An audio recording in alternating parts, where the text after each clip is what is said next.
만나와 메추라기라는 제목으로 하나님의 은혜를 받기를 원합니다.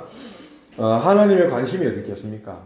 하나님의 관심은 만나와 메추라기에 있는 게 아닙니다.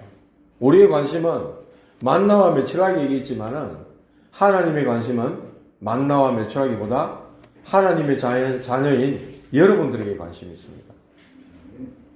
하나님의 관심은 여러분들에게 있다니까요. 제가 아이를 한 번씩 데리러 가잖아요. 가면은 다른 아이들 사실 눈에 안 들어옵니다. 여럿이 있으면 우리 아이가 눈에 제일 먼저 들어와요. 그런 것처럼 하나님의 관심은 여러분들에게 있다니까요. 여러분들이 은혜를 받고 있고 여러분들의 영적 상태가 늘 성령 충만한지 여러분들이 행복한지 제 마음에 그 생각이 들더라고요. 진짜 목회라는 거는 우리 성도들이 은혜 받고 행복하도록 만들어줘야 되는데 하나님의 응답을 받고 하나님의 축복을 누리도록 도와줘야 되는데 그게 목회가 같은데 내가 어떤 심부름을 하면 좋을까 그 생각이 많이 들었어요. 여러분들이 행복해야 돼요. 제가 지금 이제 한 2년 한 3개월 있으면 3년입니다. 제가 들어가게 온 지 3년입니다. 3년 되는 동안에 한 사람도 자기 발로 우리 들어가게 와서 신앙생활 한번 하겠다고 상담하겠다고 찾아오거나 들어오는 사람 제가 못 봤습니다. 안 오더라고요. 왜 그런지 안 와요. 코로나도 있었고 한 사람도 제가 못 봤습니다. 자, 그 말은 뭐냐? 우리가 구원받기로 작정된 자를 찾아서 현장으로 나가야 된다는 거예요. 여러분들 보고 직장 다 놔두고 현장 나가라 이 말이냐? 그 말 아닙니다. 여러분이 하나님이 최고의 관심이 여러분에게 있기 때문에 여러분이 은혜 받고 여러분이 행복한 그 축복 가지고 그것은 여러분 표정에서 여러분 삶에서 다 드러나거든요. 그거 가지고 여러분 직장에서 여러분 가정에서 여러분 있는 지역에서 정인되는 겁니다. 하나님 관심은 그거예요.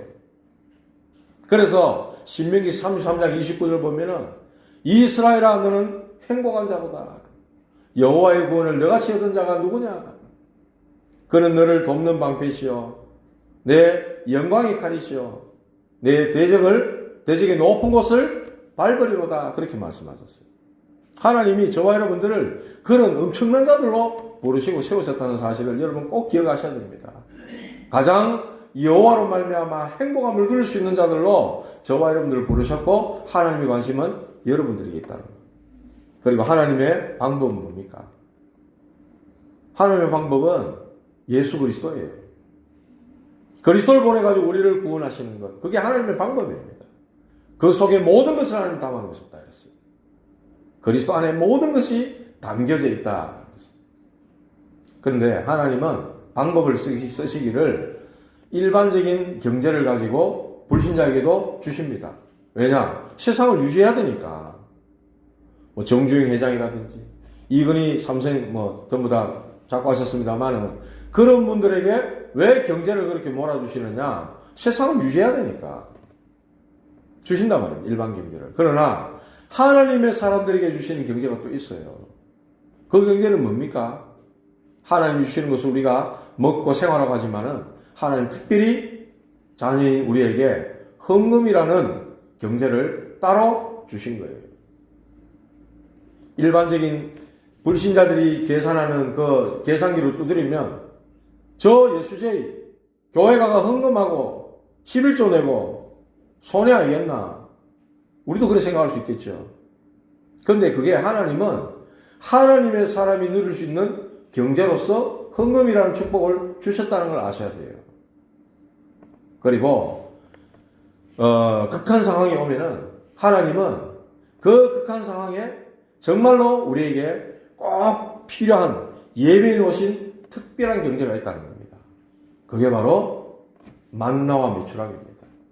오늘은 경제를 가지고 만나와 메추라기를 말씀드릴 게 아니라 하나님이 이렇게 급박한 상황, 위기 속에 있는 자들에게 하나님의 백성들이 예배해 놓으신 특별한 경제가 따로 있다는 겁니다. 그래서 오늘 이 말씀 가운데서 여러분들이 이 답을 꼭 찾으시기를 바랍니다. 그게 하나님의 방법이라는 거예요. 첫 번째로 인생의 굶주림을 해결하시는 하나님입니다. 오늘 광야길 걸어가다가 마라의 쓴물이 단물로 바뀌는 그 일을 겪고 나서 이제 애굽에서 빠져나온 지 한 달 지나고 둘째 달 15일이 지났는데 이제 신광야라는 것이 이러니까 배가 고픈 먹을 것이 떨어지니까 배고픔의 문제, 현실적인 문제가 딱 이스라엘 백성들이 온 겁니다. 그러니까 그만 또 원망하기 시작합니다. 계속 원망이에요. 그냥 마라의 쓴물 또 이 신광야에서 먹을 것이 없어서 그 다음 장 17장에 가면 또 마실 물이 없어 또 원망해요. 이스라엘 백성들은 그냥 원망, 불평 이걸로 가득 찼어요. 그 체질이 배어 있는 것 같습니다. 그러면서 3절에 뭐라 그럽니까? 우리가 애굽 땅에서 고기 가마 곁에 앉아있던 때와 떡을 배불리 먹던 때에 차라리 여호와 손에 죽었으면 좋았을 것을 왜 우리를 이까지 끄집어내가지고 우리를 굶어 죽게 하느냐, 이렇게 모세와 아론을 향해서 원망을 합니다. 모세와 아론을 향해 원망하는 것은 하나님에 대한 원망이에요. 이 원망을 하는 겁니다. 민수기 14장 28절에 그랬잖아요. 너희 말이 내 귀에 들린 대로 내가 시행하리니 하나님 그렇게 말씀하셨어요. 그래가지고 그 뒤에 보면 7절, 9절, 12절 계속해서 너희가 원망함을 들으셨습니다. 너희의 원망은 우리를 향하여 함이 아니야 여호와를 향하여 함이라. 12절에도 보니까 내가 이스라엘 자손의 원망함을 들었노라. 계속해서 원망함을 들었다고 말씀을 합니다. 여러분들 그래서 입 조심 말 조심 하시기 바랍니다. 원망하고 불평할 일이 있거든 하나님 도대체 이게 무슨 일입니까? 기도로 바꾸시기 바랍니다. 그게 신앙 고백이 되는 거거든요. 너희 말이 내게 들린 대로 내가 시행하겠다. 그래서 어딥니까? 안악산지를 앞에 두고 그들의 불평, 불만, 원망했던 대로 전부 다 모래사장에 다 수장됐습니다. 가나안 땅 들어간 사람은 딱 두 사람밖에 없습니다. 여호수아와 갈렙. 그들이 불평한 말대로 원망을 쏟아낸 말대로 하나님 그렇게 하셨다니까요. 오늘도 똑같습니다. 그런 원망. 그런데 하나님은요, 이 이스라엘의 원망을 듣고 만나를 내려주시는 겁니다. 만나를. 31절에 보니까 그래 나옵니다. 이스라엘 족속이 그 이름을 만나라 했으며 가시 같고 희고 맛은 꿀 섞은 과자 같았더라. 하나님께서 하늘에서 비를 내리듯이 만나를 내려주시는 거예요. 먹을 것이 없어. 옛날 애굽에 있던 그래서 떡을 배불리 먹고 고기 가마 곁에서 배불리 먹었다. 그런 말 같지도 않은 소리를 하는 이스라엘 백성들 향해서 하나님은 하늘로서 만나를 내려서 그들을 먹이시는 거예요. 현실의 문제를 하나님이 해결하시는 겁니다. 이스라엘 스스로가 이 문제를 해결할 수 없었어요. 하나님께서 만나를 내리셔가지고 12절에 보니까 내가 여호와 너희의 하나님인 줄 알리라. 그렇게 말씀하고 계십니다. 하나님이 이런 만나를 내리신 줄 알게 하기 위해서 하나님은 만나를 내리시고 계시는 것입니다.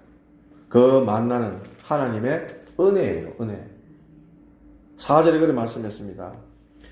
하늘에서 양식을 비같이 내리리니 백성이 나가서 일용할 것을 날마다 거둘 것이니라. 날마다. 여러분 매일매일의 만나를 거둬서 먹고 그렇게 살아가도록 하나님이 은혜를 날마다 주시는 거예요. 저와 여러분들은 날마다 하나님의 은혜를 받아야 될 줄 믿습니다. 한시라도 우리는요 하나님의 은혜가 아니고는 못 사는 거예요. 구원받은 하나님 자녀는 하나님의 은혜를 받아야 살 수 있습니다. 은혜를 받으시기 바랍니다. 18절에 보면요 이런 말씀이 나와요. 오멜로 되어본 적 많이 거둔 자도 남음이 없고 적게 거둔 자도 부족함이 없이 각 사람은 떡을 먹을 만큼만 거두었더라. 많이 거둔 자, 적게 거둔 자, 부족함이 없었다 이랬어요. 하나님 주시는 은혜에는 그 누구도 부족함이 없습니다. 많이 거둔 사람은 많이 거뒀는데 욕심껏 많이 거뒀는데 남지가 않아. 또 적게 거뒀는데 부족하지가 않아요. 이게 하나님의 은혜의 특징입니다. 다윗이 고백하잖아요. 여호와는 나의 목자시니 내게 부족함이 없으리로다. 이 말씀이 생각이 나더라고요. 많이 거둔 자도 적게 거둔 자도 모자라거나 부족하지 않다는 거예요. 이게 하나님이 주시는 은혜의 특징이라는 겁니다. 정말로 하나님이 베푸시는 은혜 속에 살면은 모자람이 없고 부족함이 없습니다. 그래서 그 하나님을 바라보라는 겁니다.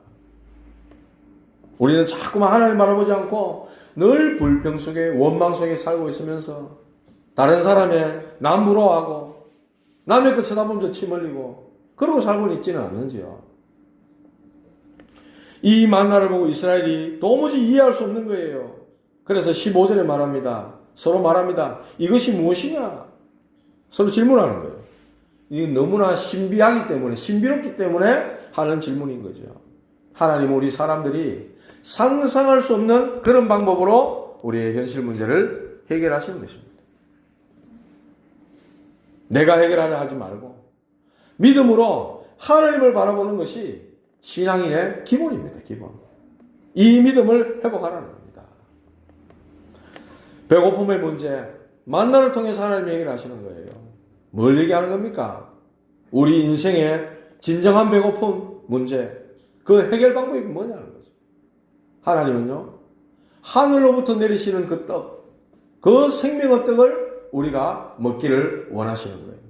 그 생명의 떡이 바로 그리스도 예수의 복음입니다. 하늘로부터 내려오는 생명의 떡, 그리스도만이 인생의 영적 배고픔을 해결하는 유일한 길이에요. 여러분 해보셨잖아요. 우상숭배, 제사, 종교, 선행, 또 뭡니까? 부적 갖고 다니고 방향 지키고 날짜 지키고 점쟁이가 가르치고 무속인이 가르치는 대로 다 해봤잖아요. 우리 마음 끝대로 다 해봤잖아요. 암만 해봐도 인생의 영적 배고픔은 절대로 해결 안 되는 겁니다. 요한복음 6장 35절에 말씀하셨어요. 나는 생명의 떡이니 내게 오는 자는 결코 줄이지 아니할 터이요 나를 믿는 자는 영원히 목마르지 아니하리라. 모든 인생들은 하늘로부터 오신 생명의 떡, 생명의 떡이신 그리스도를 통해서만 이 배고픔을 진정으로 해결받을 수 있다는 사실입니다.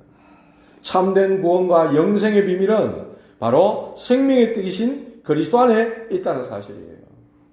그래서 요한복음 6장 51절에도 하늘에서 내려온 살아있는 떡이니 나는 하늘에서 내려온 살아있는 떡이니 이 떡을 먹으면 영생하리라 말씀하셨어요. 그래서 우리가 이걸 기념하는 거예요. 예수님의 그 살을 생명의 떡이라고 얘기하시거든요. 그래서 예수님이 나를 기념하라 하시면서 우리가 사실상 초대교회 때는 매번 모일 때마다 성찬식을 했다 합니까? 떡을 떼고 잔을 나누고 예수님의 생명의 떡 그리고 예수님의 그 피, 그래서 떡과 잔을 나누면서 예수님의 나를 향하신 그 구원의 은혜, 그것을 우리가 되새기고 감사하는 것이죠.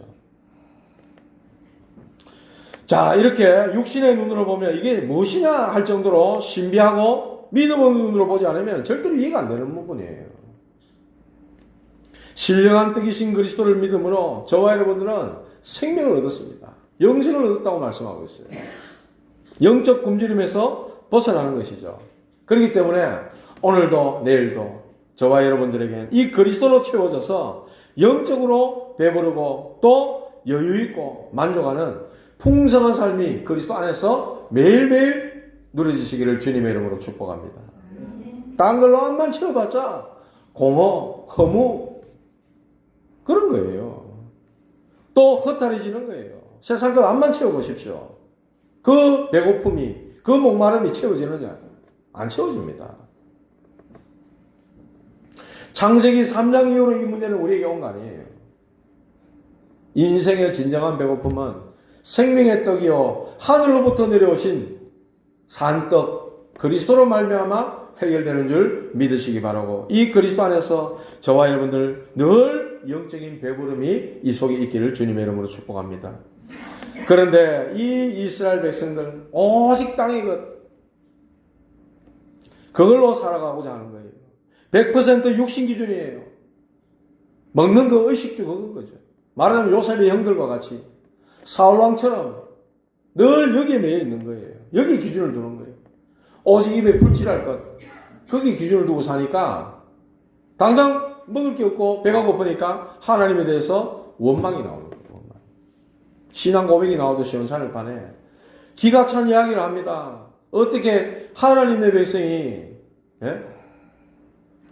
자존심 상하게 이런 말을 할 수가 있겠습니까? 애굽에 있을 때 우리가 고기 가마 곁에 있었고 떡을 배불리 먹었는데 어째서 거기를 놔두고 우리를 이 광야로 이끌어내서 굶어 죽게 만드느냐, 이따위 소리를 하고 있는 거지. 어떻게 해서 나온 백성들입니까? 10가지 기적을 체험하고 홍해를 가르고 애국 군대를 저 물속에 다 빠뜨리면서 그들을 구원하시고 구름 기둥 불 기둥으로 보호하시고 지키시고, 그렇게 해서 하나님이 쓴물을 단물로 바꿔가지고 목을 축이게 만들어서 오늘날 이것까지 지금 인도에 오셨는데 한다는 이야기가 저딴 소리를 지금 하고 있는 거예요. 지금. 불신앙자들의 모습이 이런 모습입니다.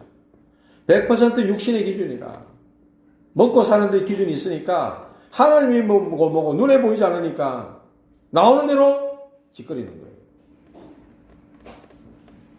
왜 우리를 여기 데리고 나와서 굶어 죽게 하냐? 애굽에 있을 때가 그립다. 이런 식이지 이야기인 거죠. 지금. 암만 보곤해도 육신 기준으로 살면 이래 돼버린 겁니다. 육신 기준인 나를 싸워서 이겨야 되는 거예요. 하늘의 것으로 사는 자의 특징이 뭡니까? 하나님의 말씀을 기억하는 겁니다. 그 언약을 기억하고 사는 거예요. 죽는 한이 있다 할지라도. 그리스도는 결국 말씀 아닙니까? 태초에 말씀이 계시니라. 이 말씀이 하나님과 함께 계셨으니 이 말씀은 곧 하나님이시라. 그가 지은 것이 하나도 그가 없이는 된 것이 없느니라. 요한복음 1장 1절에 4절에 그렇게 말씀하셨거든요. 거기서 말하는 그가 바로 예수 그리스도를 말씀하는 겁니다. 그분이 곧 말씀이요 그분은 곧 하나님이시다. 이렇게 말씀하는 거예요. 저와 여러분들의 진짜 양식이요 생명의 양식인 그리스도의 말씀 가지고 살아가는 것이 바로 저와 여러분들의 진정한 정체성이라는 사실을 꼭 기억하셔야 됩니다. 그래서 구원받은 하나님 나라를 뭘로 사느냐? 말씀입니다. 말씀. 말씀 가지고 살고 말씀으로 힘을 얻고 말씀으로 답을 주고, 그게 하나님의 자녀가 사는 방법이에요. 오늘 20절까지만 읽었습니다만은 이거 뭐 두 번 날아갈 게 아니고 연결해야 되겠더라고요. 보니까 21절부터 36절까지 쭉 이 내용들을 보면 이 만나와 함께 예배의 중요성 그리고 언약궤에 대한 내용까지 쭉 내용이 나옵니다. 그래서 예배와 언약 전달, 두 번째로 하나님의 택하신 백성, 언약의 백성은 모든 중심을 언약 중심으로 사는 겁니다. 예배 중심으로 살아야 돼요. 주일 중심으로 살아야 되는 것입니다. 오늘 5절에 보면 이런 말씀이 나옵니다. 여섯째 날에는 그들이 그 거둔 것을 준비할지니 날마다 거둔 것에 갑절이 되리라. 월요일부터 금요일까지는 매일매일의 것을 거두는 거예요. 매일매일의 것을 거둬가지고 그것을 그날 다 먹는 거예요. 남기지 말라 그랬어요. 남기지 말라 그랬어요. 20절에 보면 이래 나옵니다. 그 앞에 19절 보면 나오잖아요. 아무든지 아침까지 그것을 남겨두지 말라 이랬거든요. 그런데도요, 그들이 모세에게 순종하지 아니하고 더러는 아침까지 두었더니 아침 내일 뭐 해야지 하고 나가놓는 겁니다. 그러니까 벌레가 생기고 냄새가 나고 어쩜 그래 원망하고 어쩜 그래 불순종하는지요. 하락하는 대로 하면 될 건데 이렇게까지 하는 거예요.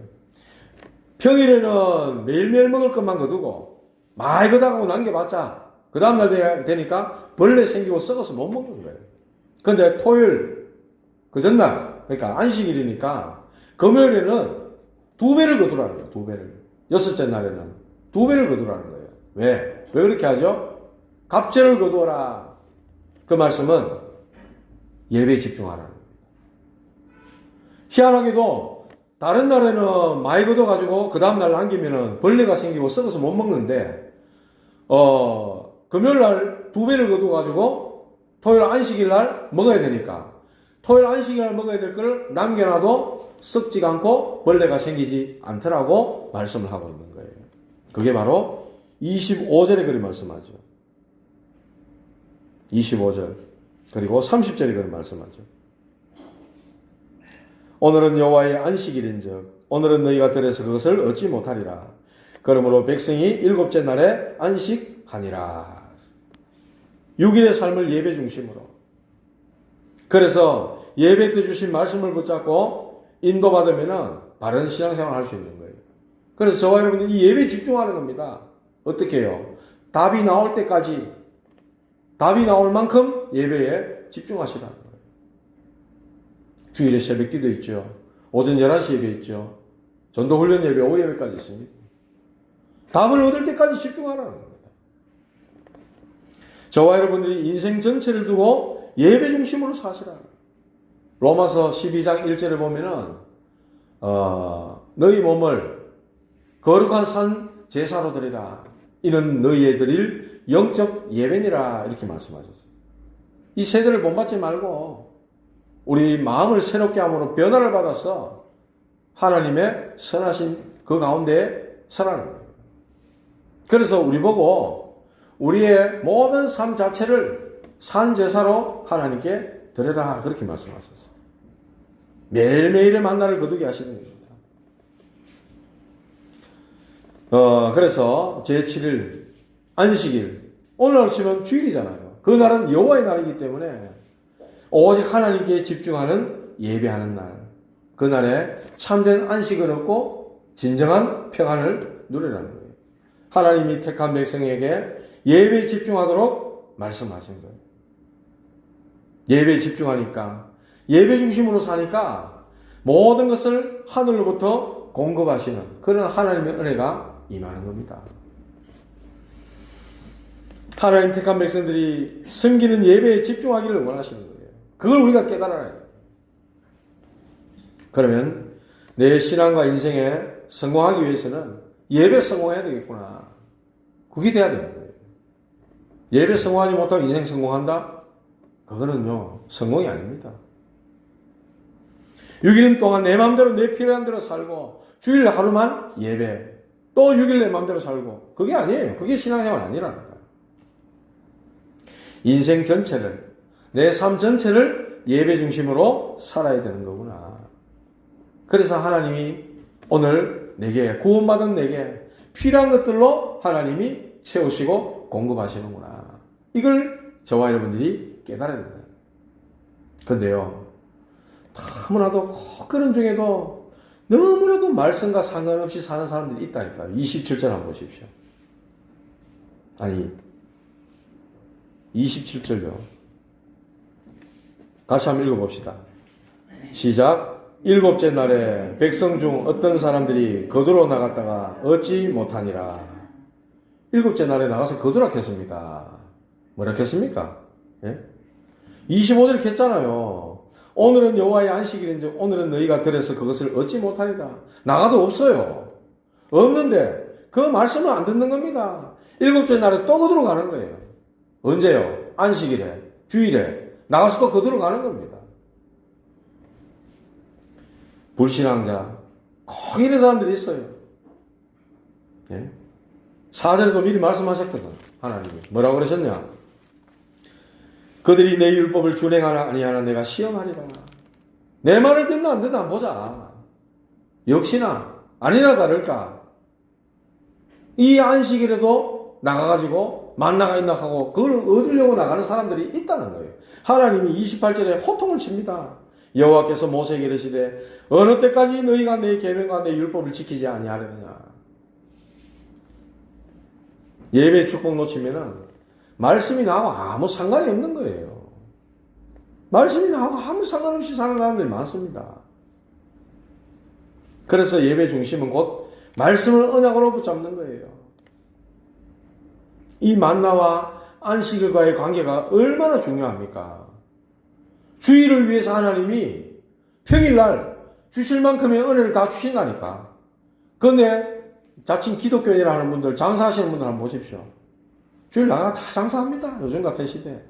옛날에 뭐 고신책에서나 뭐 재건파나 이런 데서나 주일 아무것도 하지 마라 율법적으로 해가지고 뭐 돈도 안 쓰고 막 이렇게 하지. 그 말이 아니잖아요. 율법적으로 그거 하지 말라 지켜라 이 말이 아니잖아요. 그런데 바꿀까 싶어서 언제 하나님이 바꾼겠습니까? 주일날 문 열고 장사 다 하는 거예요. 그만큼 믿음이 없는 거죠. 안 되는 거죠.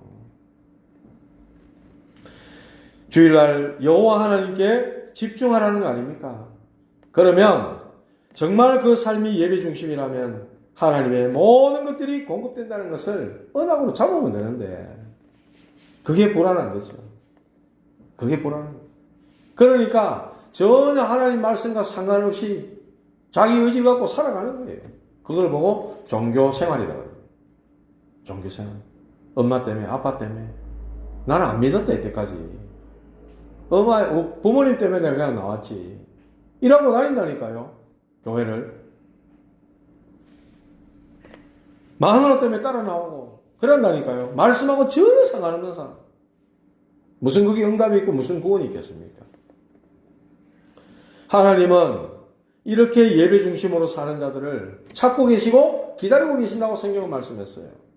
예배하는 자를 찾나니 요한복음 4장 23절에 하나님께 예배하는 자는 영과 진리로 예배할지니라 그랬잖아요. 31절부터 36절까지 보면요. 이제 하나님이 이 만나를 항아리에 담아가지고 너희 대대로 간수하라 하시면서 33절에 그렇게 말씀하셔요. 만나는 항아리. 그게 뭡니까? 바로 언약궤 속에 담겨있는 내용물입니다. 이스라엘의 언약궤 속에 만나 담은 항아리. 그리고 뭐가 있습니까? 아론의 쌍난 지팡이. 그리고 모세를 통해 하나님 주신 십계명 두 돌비. 이 세 가지가 들었거든요. 그 중에 만나 담은 항아리. 얼마나 중요합니까? 이것을 너희 대대로 간수하라 그랬어요. 그 말은 뭡니까? 후손들에게, 후대들에게 계속해서 이 내용이 전달되도록 하라는 거예요. 광야길에 우리 조상들이 만나를 먹고 하나님으로부터 생명을 얻을 수 있었다. 그건 예표입니다. 예표를 보여주는 거예요. 하나님이 원하시는 게 바로 후손들에게 이 언약을 전달하기 위해서 항아리에 만나 담은 것을 대대로 간직하라고 말씀을 하시는 것입니다. 언약으로 보관하고 언약으로 전달하라는 말씀이죠. 저와 여러분들이 이 언약을 누릴 수 있어야만이 우리 후대들에게 이 언약이 전달되어지는 겁니다. 언약을 아무 가치 없게 여기는데 뭐 그게 자녀들에게 전달이 되겠어요. 네? 저와 여러분들은 우리가 걸어가는 이 모든 광야 같은 길이 언약의 여정이 되어야 된다는 거예요. 언약의 여정이. 35절에 한번 보십시오. 사람이 사는 땅에 이르기까지. 그게 바로 가나안 땅에 이르기까지. 그 말이에요. 이스라엘이 자손이 40년 동안 만나를 먹었더라. 하나님이 저 가나안 땅에 걸어가는 그 여정 동안 계속해서 40년 생활 동안 하나님이 생명의 떡을 공급하셨다는 거예요. 절대로 줄이지 않게 하십니다. 저도 코로나 겪었지만 하나님의 은혜로 바꿈지하고 지금까지 왔어요. 은혜 아닙니까? 감사할 일이죠. 끊임없이 하나님께서 베푸시는 기적으로 하늘 양식을 주고 계시는 것이죠. 그래서 이 광야길은 믿음으로 가야 되는 겁니다. 예? 하나님을 향한 믿음을 갖고 가지고 가야 되는 거예요. 없는 거 쳐다보면 한도 끝도 없는 거예요. 우리 교회는 이래서 안 되고 저래서 안 되고 이거 없고 저거 없고 되는 교회하고 맨날 비교하면요. 맨날 우리는 여기 원망하는 사람처럼 그런 모습밖에 안 되는 거예요. 그래서 저와 여러분들이 이 언약을 다 가지고 언약 전달할 증인으로 서는 겁니다. 여기에 힘이 있는 거예요. 사람을 변화시키는 힘은 여기서 나오는 겁니다. 저와 여러분들이 언약을 가져야 되는 거예요. 우리가 받은 증거를 가지고 사람 앞에, 후대 앞에 서게 될 때 그들에게 변화의 역사는 시작되게 되어 있는 거거든요. 그래서 저와 여러분들이 오늘이 중요한 겁니다. 가만히 생각해 보십시오. 그리스도께서 우리의 모든 과거를 끝냈어요. 에베소 2장 1절. 너희 허물과 죄로 죽었던 너희를 살리셨도다. 에베소 2장 6절에 보면 그리스도와 함께 하늘에 앉히시고 우리의 미래를 책임지시고 끝내신 분이 그리스도십니다. 자, 과거 아담과 하와가 졌던 그 원죄, 누구도 해결할 수 없는 문제를 끝냈어요. 여자의 손이 뱀의 머리를 상하게 할 것이요. 끝냈단 말입니다. 미래 주님과 함께 하늘에 앉히시겠다고 약속하셨어요.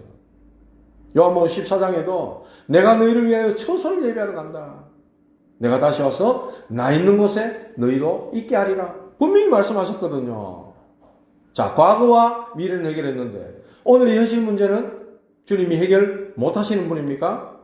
아니란 말입니다. 아니란 말입니다.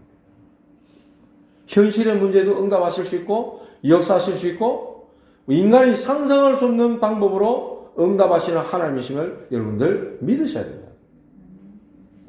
말씀 맺겠습니다. 오늘 말씀의 중요한 것은 바로 생명의 떡입니다. 우리의 영원한 배고픔의 문제를 해결하시는 생명의 떡 그리스도. 그 언약 붙잡고 가는 거예요. 광야길에. 이 언약 없으면 우리는 못 사는 겁니다. 아무리 물이 풍족하고 아무리 먹을 것이 풍족하다 할지라도 하나님이 주신 근본에 대한 이 배부름을 주시는 이분이 없다면 우리는 광야길 가나만 합니다. 그래가 가나안 땅 못 들어가는 거예요. 이 언약이라 해야만 되는 거예요. 그 언약 붙잡고 우리는 예배 중심으로 들어가는 겁니다. 예배. 구원받은 자가 하나님 앞에 드릴 수 있는 최고의 행위가 바로 예배예요. 6일에 우리의 삶이 예배가 돼야 되는 거예요. 여러분 직장에서 예배가 되고 가정에서 예배가 되고 내 있는 그곳에서 예배가 돼야 돼요. 너희 몸을 하나님이 받으실 만한 산제사로 드리라. 이는 너희에 드릴 영적 예배니라 말씀하셨어요. 그리고 우리는 언약 전달하는 것입니다. 후대들에게. 자, 이를 위해서 우리가 가는데 고난이 올 수 있죠. 고난이 있을 수 있습니다. 로마서 8장 18절에 현재의 고난은 장차 우리가 받을 영광과 좋게 비교할 수 없도다. 이만큼 바울은요 확신에 차 있었어요. 저와 여러분들이 받을 그 영광, 지금 우리가 당하는 이 고난과 비교 안 된다. 요셉도 그랬고 다윗도 그랬고 바울도 그랬고 모두가 그런 어려운 고난을 다 겪었습니다. 그 순간에 힘들었겠죠. 그런데 잠시라니까. 잠시 잠깐의 고난이라니까. 장차 우리에게 올 영광과는 좋게 비교할 수 없다. 하나님은 이러한 어려움들을 전부 축복의 기회로 바꾸기를 원하시는 겁니다. 그래서 로마서 1장 17절에 보니까 잠시 있는데 속지 말고 오직 의인은 믿음으로 말미암아 살리라. 광야길은 믿음 아니고는 못 갑니다. 영원한 복음의 능력, 그 언약 굳게 붙잡으셔야 돼요. 신명기 8장 3절 보시면요. 하나님이 광야에서 낮추시고 그들을 시험하시고 굶주리게 하시고 만나를 먹게 하신 것은 사람이 떡으로만 사는 것이 아니요 하나님의 입으로 나오는 모든 말씀으로 살게 하려 함이라 했어요. 마귀에게 시험 당할 때 광야에서 예수님도 이 말씀으로 마귀의 시험 물리셨어요. 40일 금식했는데 얼마나 배고픕니까? 사람의 몸을 입고 이 땅에 오신 예수님도 배고픔, 피곤함 다 느끼신 분이거든요. 그런 예수님 앞에 마귀가 와가지고 자, 이 돌로 떡 만들어 먹어라. 그렇게 시험합니다. 그때 주신 말씀, 신명기 하신 이 말씀, 사람이 떡으로만 사는 것이 아니요 하나님의 입으로 나오는 말씀으로 살집니다. 오늘 만나와 매출하기, 현실 문제도 응답하실 수 있는 하나님에 대한 그 언약을 붙잡으시고 여러분들 사람이 떡으로만 사는 게 아닙니다. 떡으로만 살 수 있다 하면 진짜로 돼지가 우리보다 더 행복할 겁니다. 우리보다 더 많이 먹으니까. 근데 인간은 그런 존재가 아니잖아요. 영적 존재입니다. 진정한 영적인 배고픔은 그리스도 안에서 해결되는 문제. 우리는 이 답을 가지고 현장에 정말로 줄여서 죽는 사람들, 요즘 우리나라에 뭐 배고파서 죽는 사람 거의 없잖아요. 너무 많이 먹어가지고 막 살 뺀다고 난리지. 많이 먹어서 돈 쓰고 살 뺀다고 돈 쓰고 이라고 앉았습니다. 그런데 영적으로는 줄여서 죽어가는 현장입니다. 저와 여러분들이 생명의 떡이신 그리스도를 전해줘야 됩니다. 그 생명의 떡이신 하늘로부터 오신 떡 그리스도를 전가하는 망대로서 여러분들로 하여금 현장 살리는 역사가 일어나기를 주님의 이름으로 축복합니다.